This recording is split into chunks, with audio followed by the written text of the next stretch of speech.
Hello everyone, welcome to my channel. Today I have a very exciting game where I learned a lot of stuff. So this game happened a few weeks ago during the 19th Changqi Cup. This is the semi-final between Ding Hao 9P and Lian Xiao 9P. At this point, I'm talking about their game 2. So the first game Ding Hao won, and if he wins again, then he will go into the final. And of course, Lian Xiao has to win 2 games consecutively to beat Ding Hao to go into the final. Alright, so let's get started. Ding Hao is playing as black, Lian Xiao is playing as white in this game. Black attaches white Hanis and black Hanis, and here white chooses the double Hani variation. It's also a very common variation. In the actual game, black tanukis. And this is probably not something that you haven't seen before, but I just want to point out, so for example, when black plays here, in the actual game, white kicks and extend, and here black plays the 3 space back high extension. But a lot of times you might be wondering, like, what's going on here? How come black can just tanuki here? Well, the reason black can tanuki is black is not really afraid of white playing the Atari, right? This is the most severe follow-up that white can have. However, black can simply connect. And it looks like this doesn't work for white, but probably not for the reason that you thought. So white pushes down, and this is very tricky. If black plays the Atari on the second line, that would be falling into a trap because then white can connect. Black Ataris, white extends, black keeps going, Atari and take, and here white can simply play the tiger's mouth, and we can see that black is simply dead. And this would be an instant game over because black is just dead in the corner. So the follow-up is not for black to Atari here. The correct follow-up is for black to Atari on the third line. So here, white cannot really connect here. If white connects, then black Ataris and then capture the 2 stones, and this would be a disaster for white. Therefore, the correct move is actually for white to Atari on the first line. Black captures, white Ataris once again, and here, of course, black cannot just connect because then white will simply connect and black is in trouble. So against this, black needs to flip Atari and try to get out. And here, very important, it's not the time for white to capture immediately because then black gets this Atari and it's very annoying for white. If white connects, then black connects, and now we can see that black's shape is actually very efficient while white is very over-concentrated in the corner. So the correct move for white to play here is to connect, right? So we're not in a rush to capture the 3 stones because black can't connect anyway, right? If you connect, I will cut, and then this group is just dead. So black connects, and white capture the 3 stones, and black plays out the 2 space extension. That would be the correct continuation for both sides if both players decide to continue here in this with this variation. But the result of this is that this is a better variation for black because black's stone is very well placed to suppress white's influence, and black has pierced through white's corner and also formed a very nice formation here. So this is the reason why black is not worried at this point, right? It looks like there's a double Atari and there's Atari here. So we look at the Atari here. Now, if white Atari is like this, then black can simply connect. And here the correct move is for white to play the extension move, right? Fixing all the weaknesses. And that's just the most efficient way. If you capture here, it's slightly better for points, but later on, it leaves a weakness for black to exploit. Black can clamp here, and it's not easy to deal with. So yeah, at this point, it's better just to protect the outside. So that explains to you why either Atari, black is not too worried about, and then usually we'll see players tanuki locally. Okay, so in the actual game, white did not really play locally. White played the high approach. Black plays the 2 space low pincer. White attaches in the corner, and black hanes. And it looks like a trick move, right? This is something you probably, oh, wow, is he doing a trick video? But no. This is actually the main variation these days, right? Like back in the days, we would just like play like this, but turns out that the better variation is actually for black to play the Hani.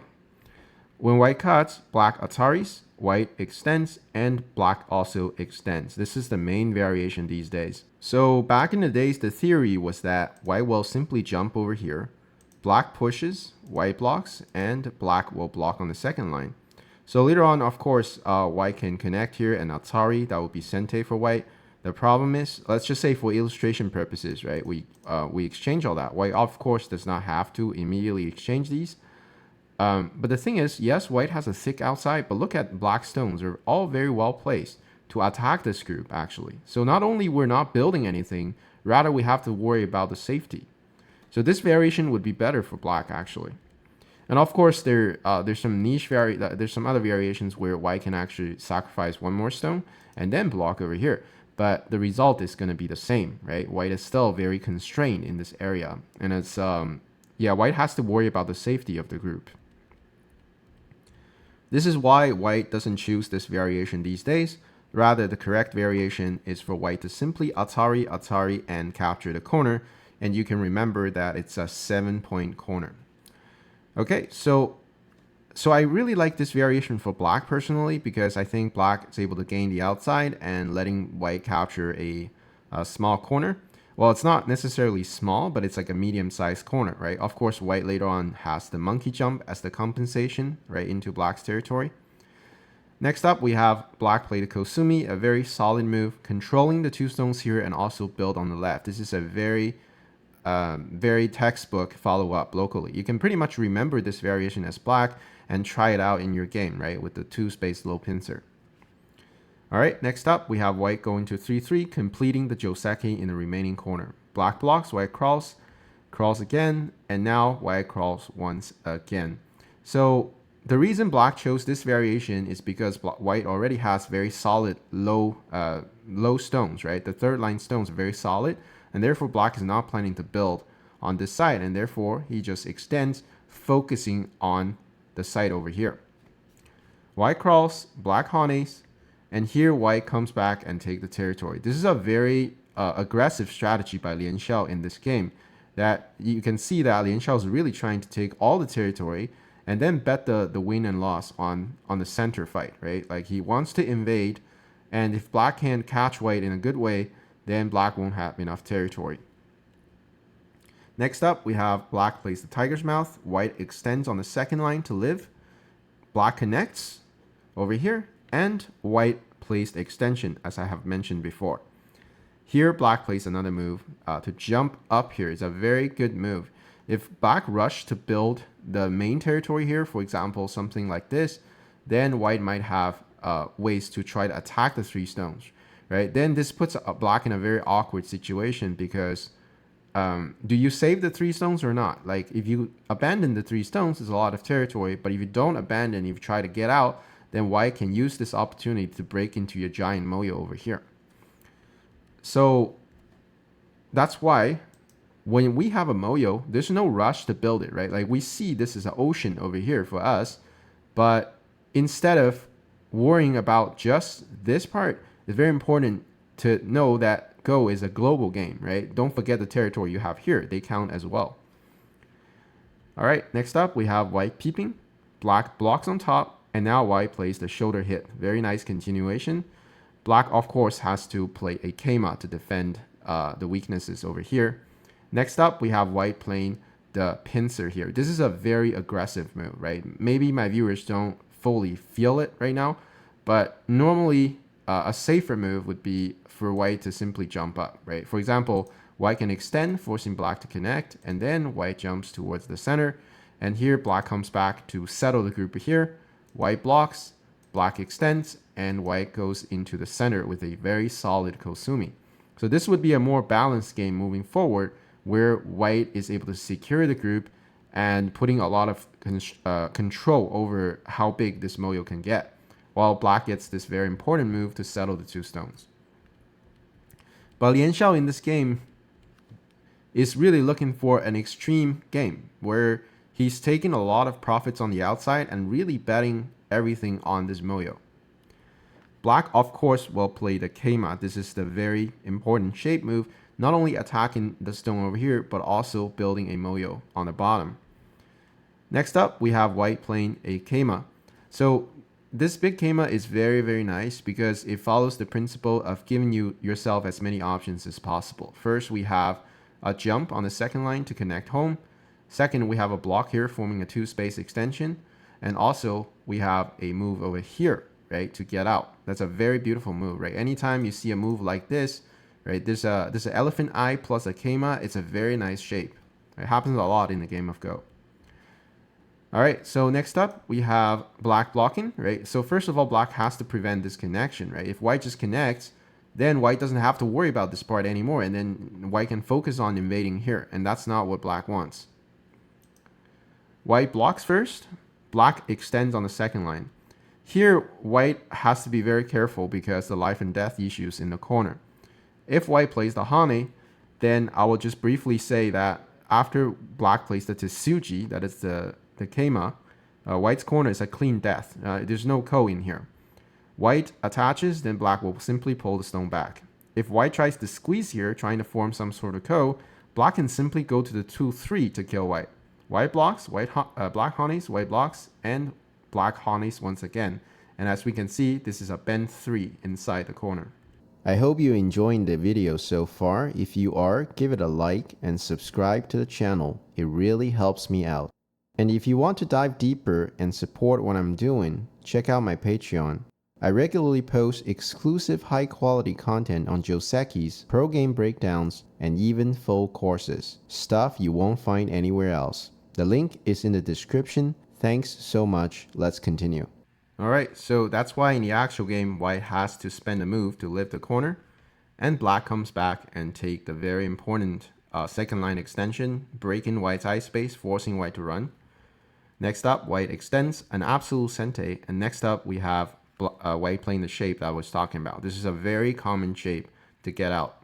Very fast and very, I'd say it's very artistic as well. I really like this shape.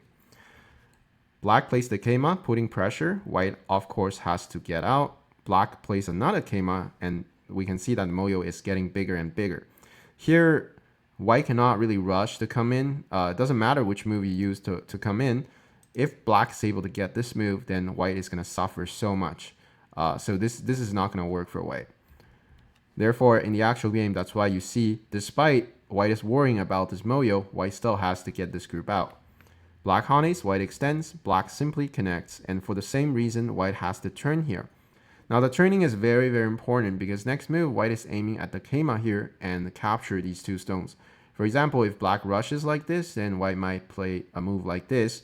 Now, it's true that black got a lot of territory in here, but how are you going to deal with the two stones over here, right? That's a very serious issue. If you let white capture you in this giant way, then white is able to compete against your territory because this is the only thing that black has on the board right now, right? All the corners are taken by white.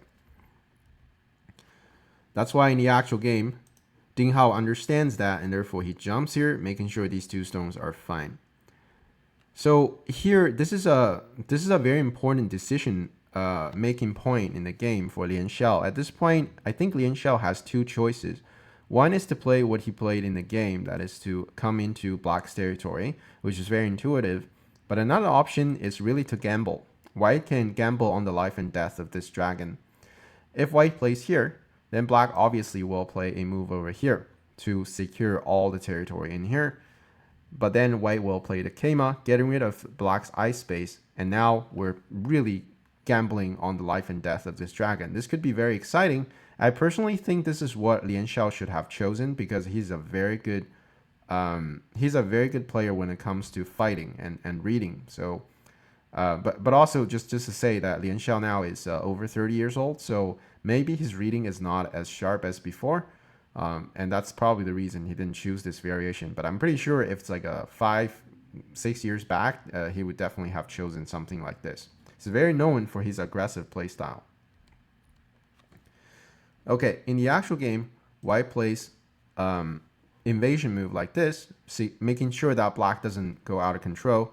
But of course, black won't let white take this very important point. So black expands himself, but also this move also puts pressure a little bit towards the corner as well as towards the group over here. It's a very big move. White attaches on top, black extends, and white pushes on top, putting more pressure on black. Black Hanes, white cuts, black extends, and now white plays the Kosumi, securing the two stones. Black has to block, and here white plays a very nice Keima in the center. It's a very nice move, building a lot of territory here, but also strengthening the stone over here, right? Making the invasion next a little bit easier.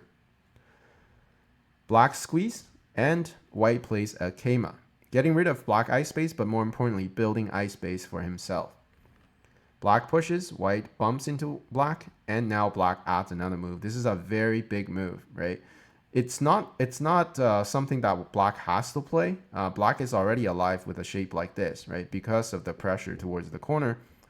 But still, this move is very necessary. Not only it made black's territory larger, making sure that these two stones are can be captured in one move, but also it's eliminating any ice space that white has here, which means white has to rely on the ice space over here to live. And this is very important when it comes to the safety for both groups.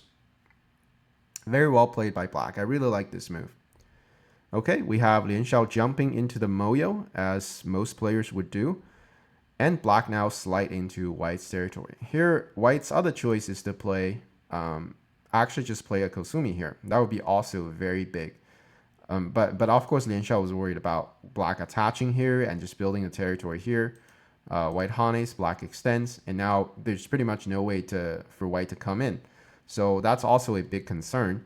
Therefore, white decided to jump into black's territory. But then, of course, black realizes that this move cannot wait, and therefore he also slide in. White bumps into black, black extends, does a sente towards the corner. White has to block. Black extends, white jumps, push, and extend. Next up, we have black playing a Hane here. It looks like an endgame move, but it's actually not really an endgame. Black is trying to get a response from white. So there are two ways to deal with this, right? If white just play like this, then black can crawl into the corner, and white lost a ton of point. White can live with a move like this, which later on there's a seki.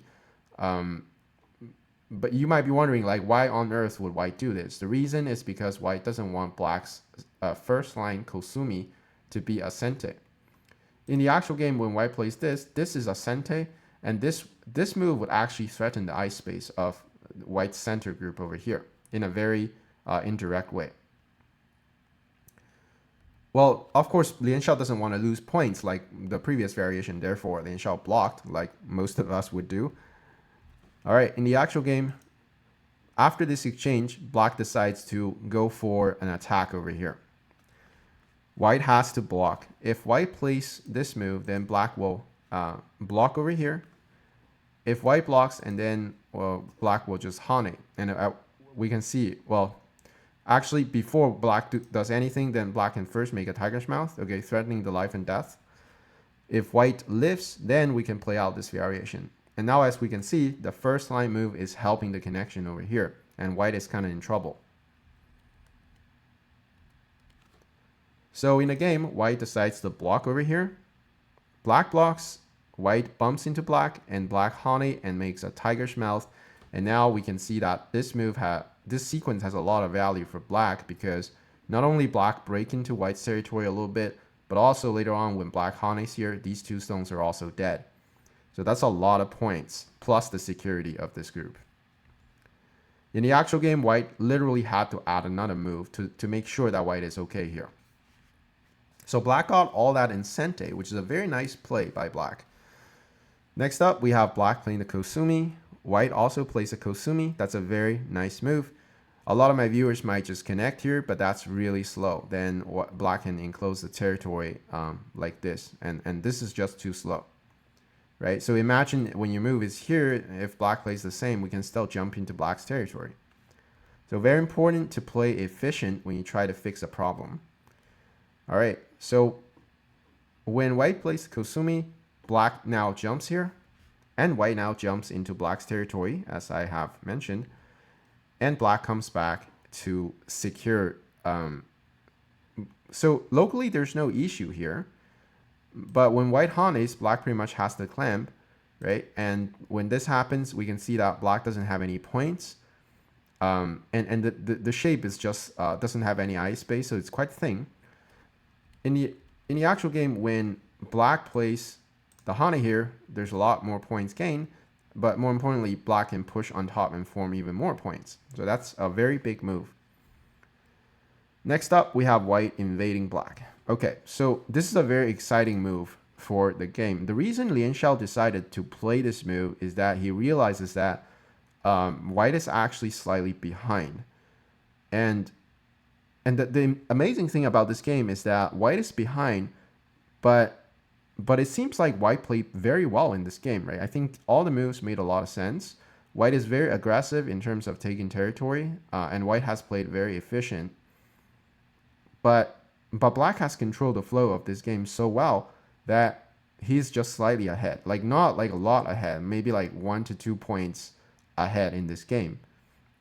And it's still extremely close, right? Even if white decides to go for an endgame, this would be extremely close where it's slightly better for black. But Lian Xiao realizes that, well, first of all, he's behind. Second, he's an older player, and therefore, like when it comes to endgame, especially when you like playing 300 moves, then of course the younger player has an advantage when it comes to energy level and stuff. So Lian Xiao at this point decided to gamble and decided to go for all in. Coming in here, if white lives here, this would be a very serious issue for black. Black attaches on top, white extends, black blocks, and white now plays the second line Keima. Usually a very good move to make a life. White pushes, black blocks, and white hanes. We see that black does have a lot of cutting points, and therefore white plays a very nice Tsuji, a tiger's mouth, inviting a ko. Next move, white can live with one move, and also there's a lot of Ataris on the outside. Black Ataris, white immediately makes a ko. That's a very chaotic game right now. Black takes, white cuts on top, black connects, white takes back, and black now cuts over here, threatening the life and death. White Ataris, black connects, and white comes back and captures the black stone. Black takes, and white now crawls on the second line. Here, if black gets rid of the ko, then this would be a blunder because white Ataris and Atari and then connect. And then we can see that this group is dead. And this won't compensate for whatever black gained here, right? This is game over. So this is a absolute co-threat.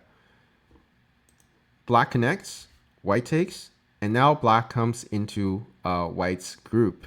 This is a co-threat because it's threatening to cut and connect. Therefore, white has to deal with it. Black captures and white hanes. This is looking at the Atari here, and of course that can't happen. White takes, black now Ataris on the second line. So this is a very interesting co-threat that black is trying to find because locally it doesn't necessarily clean kill white. That's why in the actual game, Lian Xiao reads it out very accurately and just capture the stone on the first line. Now we can see that black is kind of broken into pieces. Like all the territory over here is just vanishing. So can black get the compensation back here? If at this point black just captures, then that would not be a good move because that would be a blunder. White can now play the tiger's mouth in the center. This is a forcing move, and white can now make another tiger's mouth. Now we can see there's a solid eye here. If black Ataris, white will connect. If black pushes, white just answers everything, right? So black gained a little bit of profit, but you can verify there's no way to break the eye that white has here. So white definitely has an eye here. What about this eye? If you squeeze, then I can definitely just capture you like this. So there's no problem for white to live in a clean way. So this capture looks so intuitive, but actually black cannot play it. In the actual game, black extends in the center. That's the correct move. That's a very accurate move because it breaks all the eye that white has over here. White Ataris here, white for similar reason cannot just capture because after black connect, then this is a dead shape, right? So this is such a vital point, and you can see that this is some sort of rabbit e6, and white is just dead. All right, so Lian Xiao, of course, doesn't make an obvious mistake like that. Therefore, he plays the Atari. Black captures, white connects. Black Ataris, white defends everything. And here we can see that the difference is that black now has a throw in here to try to kill the group in the middle. So yes, black has lost a lot of profits over here, but after these exchanges, there's a very serious threat for black. All right, so black comes back and protect the weakness, right? If white is able to Atari, there's a lot of issues, right? Like, I think that the problem is like probably this whole group is like in trouble, right? If white disconnect black here. So in the actual game, black connects, white Atari, still threatening the life and death of this group. Black, before fixing the issue over here, decides to poke white.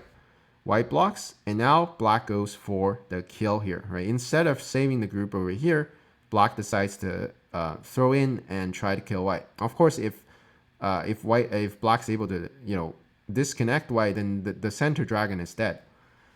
White takes. Now black pushes, white defends, black takes back, and they're just trying to go for the co-threats.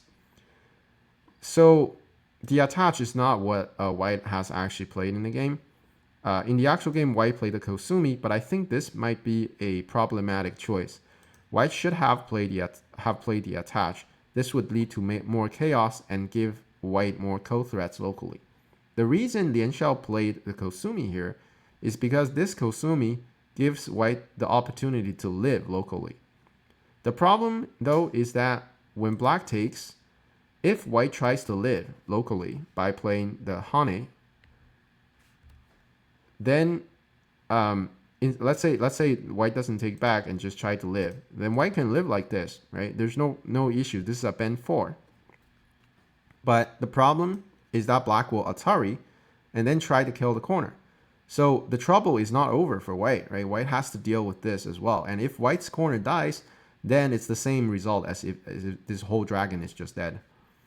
In the actual game, white hanes, black cuts, and white takes the ko back. And now black plays a very interesting co-threat. So at the first glance, you might be wondering, how is this a co-threat? So a lot of my viewers might just be like, hey, that's just a blunder, so I'm going to take. But if this comes from a 9P professional, you better bet that this is not a blunder. Because if you actually take, what's going to happen next is that black will bump into white. White has to extend, and now black squeeze white. This is a sente. And then there's a tiger's mouth coming. White plays the tiger's mouth, and black just lives. Black lives like magic, but more importantly, white is simply dying inside. That's the biggest problem. White plays the Kosumi, try to resist. Black will simply prevent the ko. It's true that white has an eye here, but when white tries to make another eye, I think most of you know that the next move, we wedge here, and this is just game over. Black tries to capture, we can squeeze Atari, white extends, black will play a Tsuji and block over here. And this is, there's no way for white to get out, right? Because of the liberty issues that white has over here. So that is the problem, and that is a very big problem, and therefore Lian Xiao reads it out in the game and block black over here. Black takes, and now white Ataris, black connects, and here Lian Xiao decides to simply live the center instead of taking a ko. So after white lives, instead of going to the corner right away, black comes back and fixes the issue that I was talking about, right? If white drags the stone out, this causes a lot of issues for this group. So not only this move kills the stone here, but also builds a lot of territory. And here white takes back, and black bumps into white.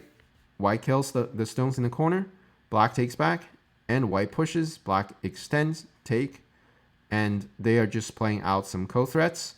And after this, white decides to hane here and just leave the corner hanging.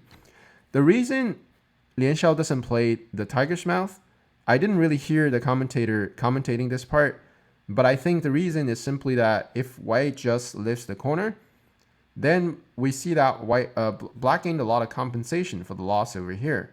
But more importantly, when black extends back, white has to connect here. So if the game plays out like this, maybe Lian Xiao thought that like he doesn't have enough points, basically, right? So that's why in the actual game, white decided to actually fight the ko here. So Lian Xiao played very greedy by capturing the stone here. This is a lot of points. And black goes into white's corner, trying to kill the corner. So I'm not sure if you have an AI maybe you can help me check if at this point white should back down here or not, because I feel like this is a very serious threat. Of course, this is a big move, but white can just suffer that and just connect, and at least white is safe. So would this give white higher win rates? I'm not so sure. I haven't checked this part, but if you know, comment below in the video. All right, so Lian Xiao plays a very greedy move, and of course, black has to get a compensation by trying to kill the corner. White takes, and now black plays a co-threat. White takes, black takes back, and white plays a Keima here, threatening to cut black off. Black connects, white takes, and black goes into white's corner. That's an absolute co-threat.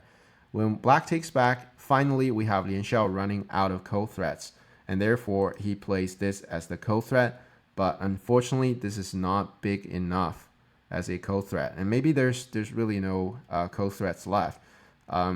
So you might be wondering, well, how is this not a co-threat? The problem this is not a co-threat is because when black Ataris, this is such a point losing a point losing co-threat. It loses so many points that you cannot consider something like this, right? This is like a resigning move.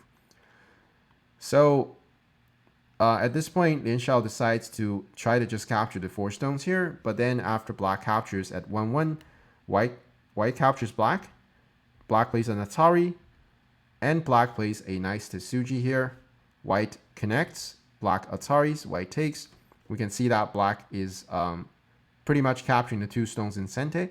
So what happened is black was able to capture the entire corner by sacrificing the territory over here, as well as this group over here.